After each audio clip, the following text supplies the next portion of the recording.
नमस्कार, आप देख रहे हैं लाइव मिथिला। मैं हूं कमलेंद्र झा। इस 10 मिनट में देश दुनिया से जुड़ी तमाम खबरों के साथ आपके सामने चर्चा करेंगे। तो सबसे पहले शुरुआत करेंगे राबड़ी देवी से, क्योंकि उनके आवास पर सुबह सुबह सीबीआई ने रेड डाला। लैंड फॉर जॉब स्कैम में लालू यादव और उनके परिवार की मुश्किलें फिर से बढ़ने लगी हैं। बताया जा रहा है जो आज सुबह सुबह सीबीआई की टीम राबड़ी देवी के घर पहुंच गई। इस घोटाले में लालू यादव, राबड़ी देवी और उनकी बेटी मीसा भारती को हाल ही में दिल्ली की एक अदालत ने समन जारी किया है। दरअसल ये घोटाला उस समय का है जब लालू यादव रेल मंत्री थे। बताया जा रहा है जो लालू यादव ने रेल मंत्री रहने के दौरान रेलवे में लोगों को नौकरी देने के बदले उनसे जमीन ली थी। लालू यादव 2004 से 2009 तक रेल मंत्री थे। इस मामले में पिछले साल 10 अक्टूबर को सीबीआई ने चार्जशीट दाखिल किया था, जिसमें 16 लोगों को आरोपी बनाया गया था। पिछले साल ही जुलाई में सीबीआई ने भोला यादव को गिरफ्तार किया था, जो लालू यादव के रेल मंत्री रहते हुए उनके ओएसडी थे। लैंड फॉर जॉब स्कैम 14 साल पुराना है। इस मामले में इसी साल 18 मई को सीबीआई ने केस दर्ज किया था। सीबीआई के अनुसार लोगों को पहले रेलवे में ग्रुप डी के पदों पर सब्स्टिट्यूट के तौर पर भर्ती किया गया और जब उनके परिवार ने ज़मीन का सौदा किया तब उन्हें रेगुलर कर दिया गया। सीबीआई का कहना है कि पटना में लालू यादव के परिवार ने 1.05 लाख वर्ग फीट जमीन कथित तौर पर कब्जा कर रखा है। इन जमीनों का सौदा नगद में हुआ था, यानी लालू परिवार ने नगद देकर इन जमीनों को खरीदा था। सीबीआई के मुताबिक ये ज़मीनें बेहद कम दामों में बेची गई थी। सीबीआई ने यह भी पाया कि जोनल रेलवे में सब्स्टिट्यूट की भर्ती का कोई विज्ञापन या पब्लिक नोटिस जारी ही नहीं किया गया था, लेकिन जिन परिवारों ने लालू यादव को अपनी ज़मीन दी उनके सदस्यों को रेलवे में मुंबई, जबलपुर, कोलकाता, जयपुर और हाजीपुर में नियुक्ति दी गई। इस मामले में ईडी ने भी जांच की। ईडी का कहना है कि कुछ उम्मीदवारों के आवेदन को अप्रूव करने में जल्दबाजी दिखाई गई। कुछ आवेदन को 3 दिन में ही अप्रूव कर दिया गया। पश्चिम मध्य रेलवे और पश्चिम रेलवे ने उम्मीदवारों के आवेदनों को बिना पूरे पते के भी अप्रूव कर दिया और उनको नियुक्त भी कर दिया। कुल मिलाकर यदि देखा जाए लालू यादव और उनकी फैमिली ने कथित तौर पर 7 उम्मीदवारों को ज़मीन के बदले नौकरी दी थी। इनमें से 5 ज़मीनों की बिक्री हुई थी, जबकि 2 गिफ्ट के तौर पर दी गई थी।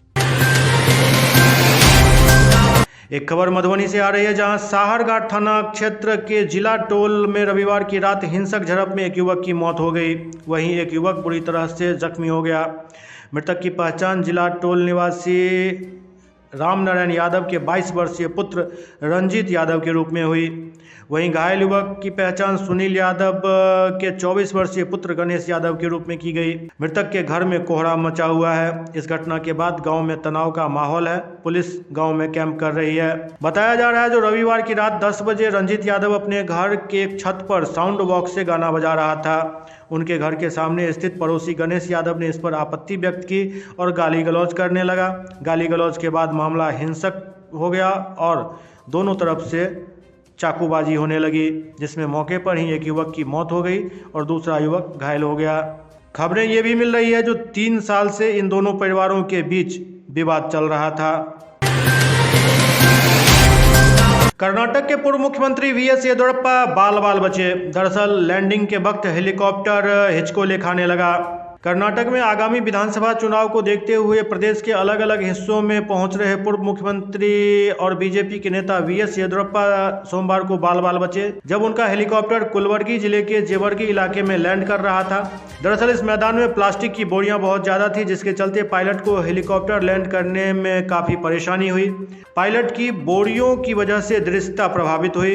हेलीकॉप्टर के पंखे की तेज हवा से पास में बनी झुग्गी झोपड़ियों पर लगे प्लास्टिक और आसपास के कूड़े इतने तेजी से ऊपर उठे कि हेलीकॉप्टर का बैलेंस गड़बड़ाने लगा, जिसे देखते हुए पायलट ने समझदारी दिखाई और हेलीकॉप्टर को फिर से ऊपर ले लिया।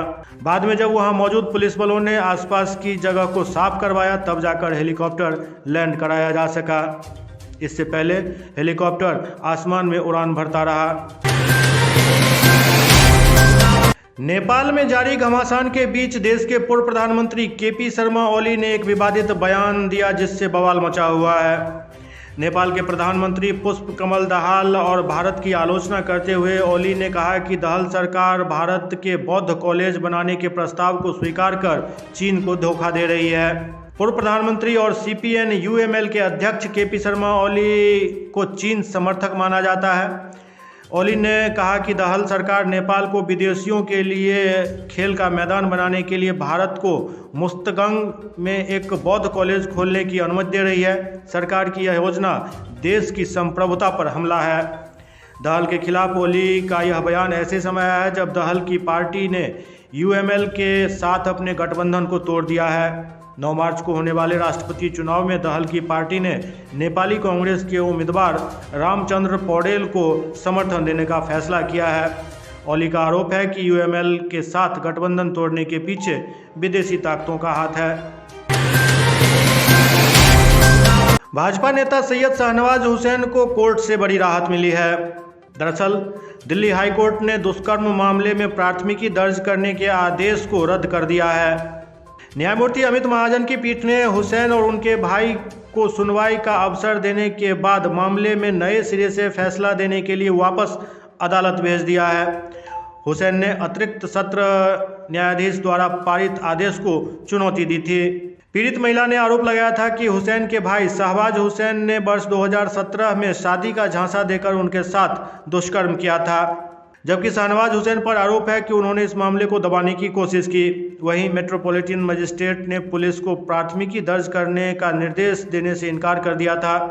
अतिरिक्त सत्र न्यायाधीश ने 31 मई 2022 को इस मामले को संज्ञेय अपराध बताते हुए दिल्ली पुलिस को शाहनवाज हुसैन और उनके भाई शहबाज के खिलाफ प्राथमिकी दर्ज करने का आदेश दिया था, जिसे हाईकोर्ट ने रद्द कर दिया।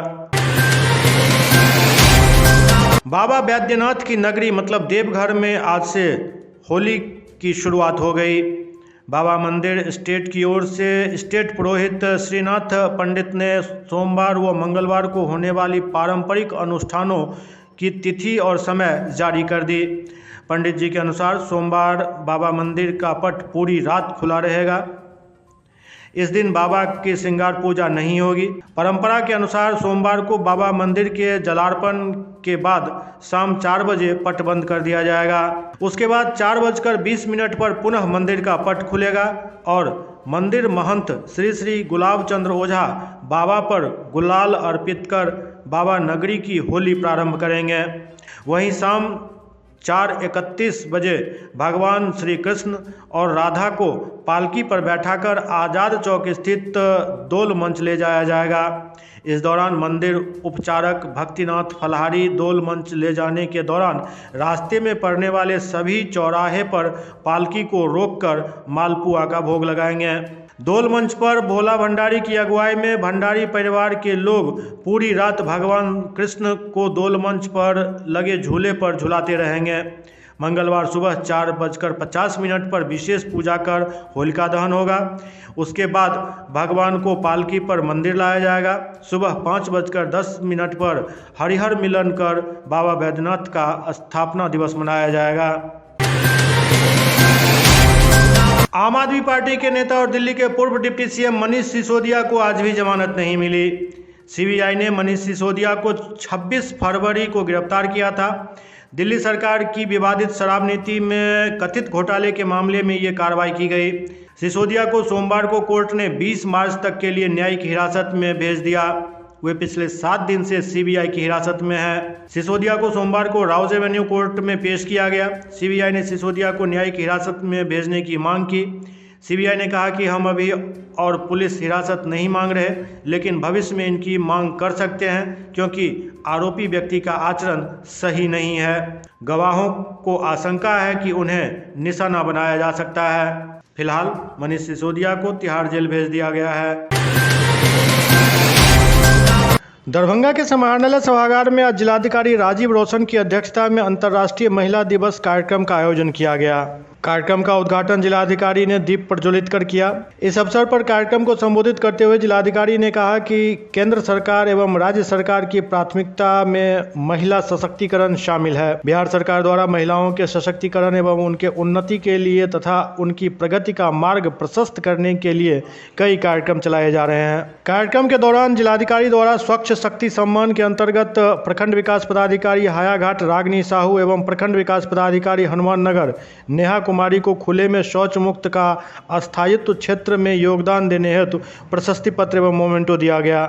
वहीं लोहिया स्वच्छ विहार अभियान के प्रखंड समन्वयक इशिता कुमारी, रूमा कुमारी एवं सिंहवाड़ा प्रखंड के बनौली पंचायत के मुखिया संजू कुमारी को गांव को शौच मुक्त बनाने के लिए एवं बिरोल प्रखंड के रोहर महमूदा पंचायत के मुखिया बिमल देवी, मनीगाछी प्रखंड के टटुआर पंचायत के स्वच्छाग्रही शशिकला कुमारी, हायाघाट प्रखंड के श्रीरामपुर पंचायत के स्वयं सहायता समूह सदस्य मंजू देवी एवं हायाघाट प्रखंड के मिर्जापुर पंचायत के स्वयं सहायता समूह सदस्य शैल देवी, दरभंगा सदर प्रखंड के आंगनबाड़ी केंद्र संख्या 194 की सेविका प्रवीण बानो एवं आंगनबाड़ी केंद्र संख्या 20 की सेविका रंजू देवी को जन जागरूकता के क्षेत्र में योगदान हेतु प्रशस्ति पत्र एवं मोमेंटो प्रदान किया गया।